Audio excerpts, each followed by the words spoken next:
तो आज के इस वीडियो लेक्चर में हम माइक्रोवेव इंजीनियरिंग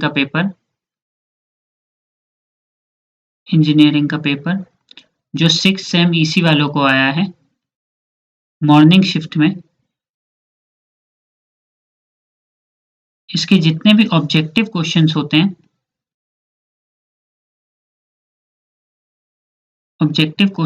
हैं वो हम डिस्कस करेंगे।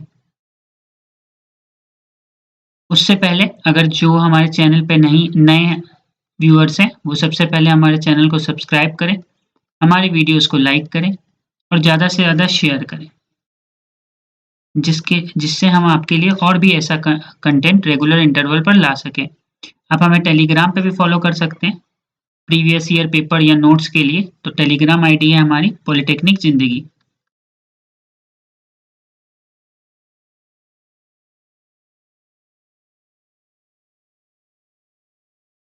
तो अब आपका पेपर डिस्कस करना स्टार्ट करते हैं।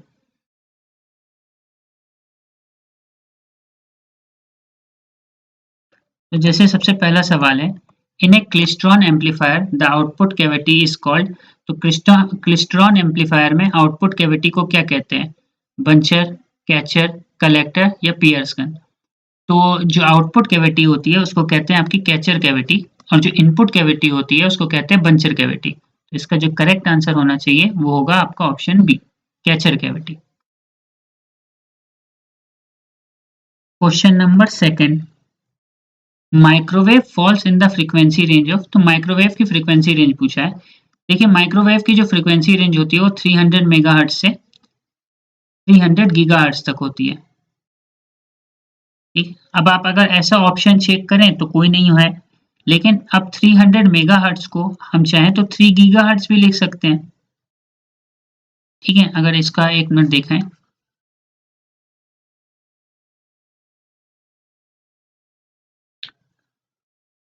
तो माइक्रोवेव की जो फ्रीक्वेंसी रेंज होती है वो 300 मेगाहर्ट्ज से 300 गीगाहर्ट्ज होती है। अब आपका हम ऑप्शन देखते हैं, 1 गीगाहर्ट्ज से 300 गीगाहर्ट्ज, बी 3 मेगाहर्ट्ज से 300 मेगाहर्ट्ज, सी 30 गीगाहर्ट्ज से 300 गीगाहर्ट्ज, या option D none of this. तो आप अगर देखो तो अगर 300 मेगाहर्ट्ज को हम कैसे लिख सकते हैं, 1 गीगाहर्ट्ज होता है आपका 10 के पावर 9 हर्ट्ज। ठीक है, 1 गीगाहर्ट्ज, या इसको अगर मेगाहर्ट्ज में हम कन्वर्ट करें तो 1000 मेगाहर्ट्ज। ठीक है, 1 गीगाहर्ट्ज के बराबर होता है। तो अगर इसकी रेंज देखें तो 0.3 गीगाहर्ट्ज से लेके 300 गीगाहर्ट्ज तक आनी चाहिए। अब आंसर आप देखो, इसके जो नियरेस्ट आंसर है वो आप मैच कर सकते हो। तो 1 गीगाहर्ट्ज से 3 गीगाहर्ट्ज ये ऑलमोस्ट नियरली मैच कर रहा है, तो इसलिए ऑप्शन ए करेक्ट हो सकता है। ठीक है, लेकिन एग्जैक्टली फ्रीक्वेंसी जो होती है वो 300 मेगाहर्ट्ज से 300 गीगाहर्ट्ज तक होती है, वो ऑप्शंस में दिया नहीं हुआ है, लेकिन जो नियरेस्ट ऑप्शन है उसको मैं टिक कर दे रहा हूँ। तो करेक्ट आंसर होगा आपका option A. Question number third, which of the following devices uses a slow wave structure. Option A है आपका क्लिस्ट्रॉन, option A klystron two cavity amplifier, option B klystron multi cavity amplifier, option C reflex klystron oscillator, या option D TWT। तो जो इसका correct answer होगा आपका वो होगा ऑप्शन डी TWT, जो कि होता है ट्रेवलिंग वेव ट्यूब। ठीक है, question number four, in a directional coupler में पूछा है। ऑप्शन ए है isolation dB equals coupling plus directivity, option B coupling dB isolation plus directivity, option C directivity equals isolation plus coupling, या option D isolation dB equals to coupling into directivity. तो इसका जो correct answer होगा directional coupler में क्या होता है, isolation dB equals coupling plus directivity. जो सही आंसर होगा वो होगा आपका ऑप्शन नंबर ए। इसको मैं थोड़ा तेज कर दे रहा हूँ। जो करेक्ट आंसर होना चाहिए फोर का वो होगा option A. Option A is correct.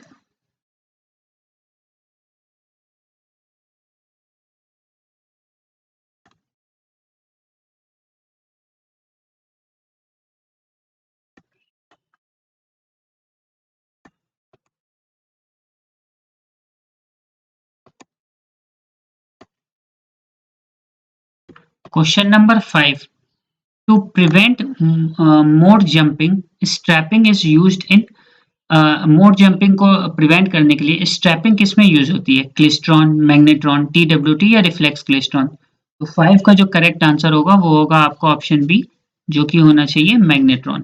तो करेक्ट आंसर होगा आपका option B. Question number 6, E plane T is a dash junction, current, voltage, both A and B या none of this? E plane T जो होता है आपका एक voltage या सीरीज जंक्शन होता है। तो correct answer is option B.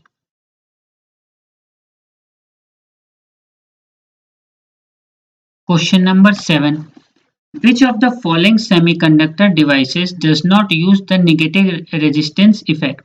तो कौन सा इसमें नेगेटिव रेजिस्टेंस इफेक्ट नहीं यूज करता है? Gunn diode, varactor diode, impact diode या टनल डायोड? तो जो करेक्ट आंसर होगा आपका होगा वैरेक्टर डायोड। तो correct answer is option B. लेकिन अगर इसी में पूछा, क्योंकि डज नॉट पूछा था नेगेटिव रेजिस्टेंस इफेक्ट, तो सही आंसर इसका होगा वैरेक्टर डायोड। लेकिन यही पूछता कि कौन से नेगेटिव रेजिस्टेंस इफेक्ट को यूज करते हैं, डज नॉट नहीं होता, तो सही आंसर कौन कौन सा होता है आपका? Gunn diode, Gunn diode, impact diode, diode and tunnel diode.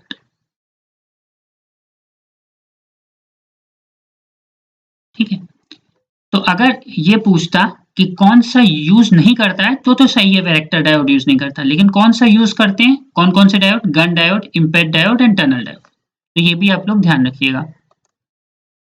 Question number 8, the transferred electron bulk effect occurs in germanium, silicon, gallium arsenide या नन ऑफ दिस? तो जो करेक्ट आंसर होना चाहिए वो होगा आपका option C, gallium arsenide. Gallium arsenide सही answer होगा।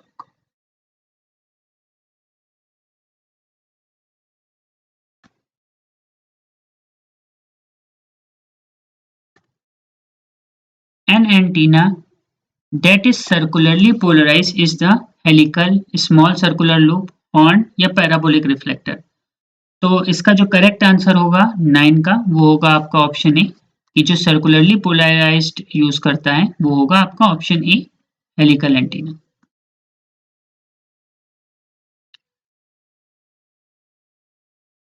Question number 10, if the reflection coefficient of A line is zero, तो VSWR पूछा है। तो VSWR क्या होता है? वोल्टेज स्टैंडिंग वेव रेशियो, मतलब mod of Vx max upon mod of Vx मिन, इसका रेशियो पूछा है। वोल्टेज स्टैंडिंग वेव रेशियो, और इसका फॉर्मूला होता है 1 plus mod gamma we,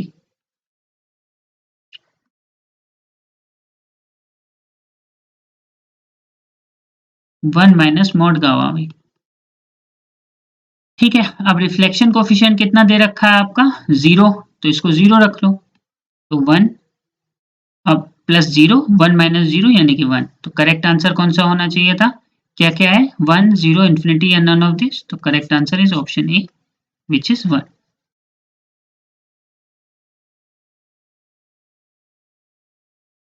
bolometer is use for the measurement of, तो बोलोमीटर किस चीज की मेजरमेंट के लिए यूज होता है? RF power, audio power, microwave power या नन ऑफ दिस? तो जो बोलोमीटर होता है आपका used for the measurement of microwave power. Correct answer is option C. Which of the following represents the term omega upon beta? W नहीं है, omega है वो, omega upon beta. Group velocity, phase velocity, speed of light या none of this? तो इसका जो correct answer होना चाहिए वो होगा आपका ऑप्शन बी, फेज वेलोसिटी। ठीक है, correct answer is option B, phase velocity, VP equals to omega upon beta.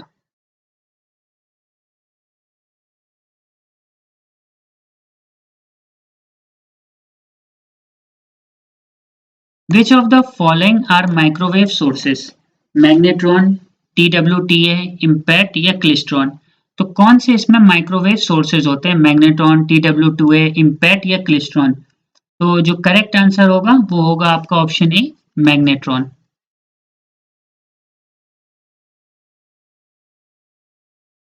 Which of the following modes can exist in rectangular waveguide?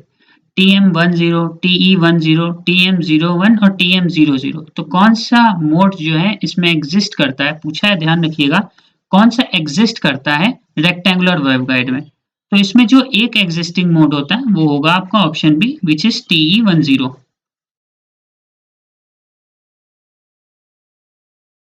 Question number 15, a waveguide is also a option A low pass filter, option B high pass filter, option C band pass filter या option D band reject filter. तो जो आपका एक waveguide होता है वो आपका एक हाई पास फिल्टर की तरह काम करता है। Correct answer is option B.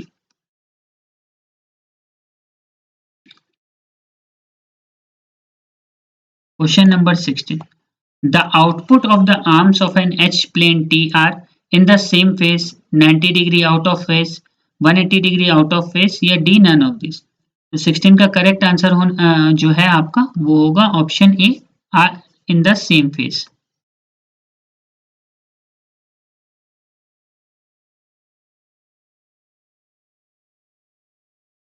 Question number 17, which of the following exhibit negative resistance. Option A tunnel diode, option B impact diode, option C Gunn diode या ऑल ऑफ द अबव। तो इसमें से कौन सा नेगेटिव रेजिस्टेंस एग्जिबिट करते हैं। तो ये अभी मैंने पिछले क्वेश्चन वाला ही रिपीट है, उसमें पूछा था कौन नहीं है, इसमें पूछा है कौन है। तो कौन सा होगा, ये टनल डायोड भी होता है, इम्पैक्ट डायोड भी होता है और गन डायोड भी होता है। 17 का करेक्ट आंसर होना चाहिए आपका ऑप्शन डी। तो इसमें से क्योंकि ये भी सही है, बी भी सही है, सी भी सही है, तो all of the above are correct. Question number 18, to prevent feedback oscillation in travelling wave tube, attenuator is used, circulator is used, directional coupler is used या D none of the above. तो 18 का correct answer होगा आपका option A, attenuators are used.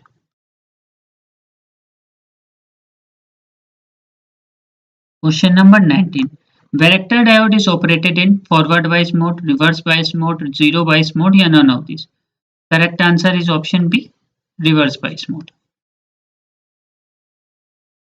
Question number 20. Which of the following microwave antenna has parabolic reflector? Option A parabolic antenna, option B plasma antenna, option C helical antenna या option D horn antenna. Correct answer option A parabolic antenna. तो ये आपके 20 objective questions discuss हो गए। अगर आपको ये video पसंद आए तो हमारे चैनल को ज़्यादा से ज़्यादा लाइक करें, शेयर करें, सब्सक्राइब करें और आप कमेंट सेक्शन में अपना स्कोर भी बता सकते हैं कि आपका आउट ऑफ 20 कितने सही हो रहे हैं। और अगर आपको कोई क्वेश्चन में डाउट है तो आप कमेंट करके पूछ भी सकते हैं। And thanks for watching our video.